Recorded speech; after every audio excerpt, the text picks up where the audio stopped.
Ganda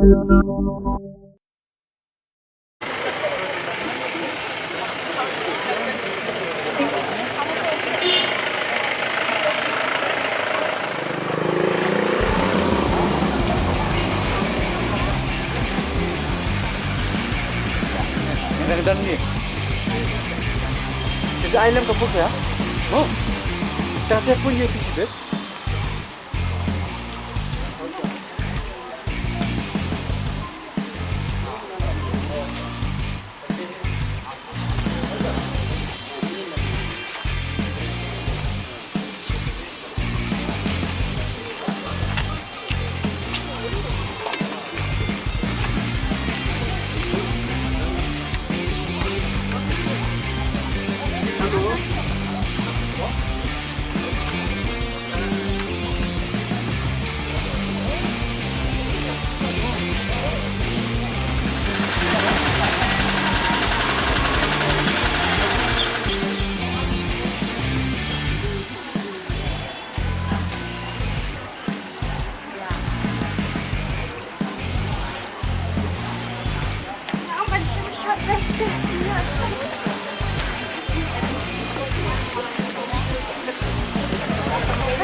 So, as you know that yesterday, right after the meeting, we decided actually to have a peaceful march right from here to the secretariat.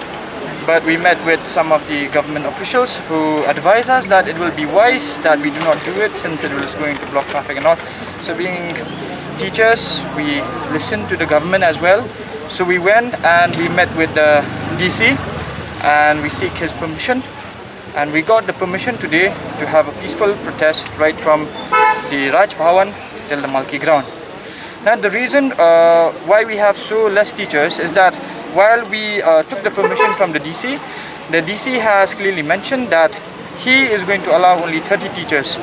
So here we are exact 30 in numbers, just as what the government has suggested us. So the reason why we are having this peaceful protest, it is just exemplary of and symbolic that we want to send a message to the government that yesterday's general meeting is not over yet. So we are continuing our agitation. We will continue again. Today we are having a peaceful protest. Tomorrow we will have a sit-down protest at the MBO's office right from 11 p.m. till 3 p.m. 11 a.m. sorry, 11 a.m. till 3 p.m. And we will sit there every single day, rotational, with 5 teachers. So we do not also want to disturb the board examinations that is going on. Therefore, we from the teaching community, we have decided that we will have 5 teachers who will sit there rotationally. So it will not be the same teachers who will be sitting there. Some of us might be sitting there like continuously, but all the other 4 teachers will sit rotational. And we also want to send a message to the government that you should not take it lightly just because we are not really going full swing. We are not really thinking about the government right now, but we are thinking about the students that we are teaching.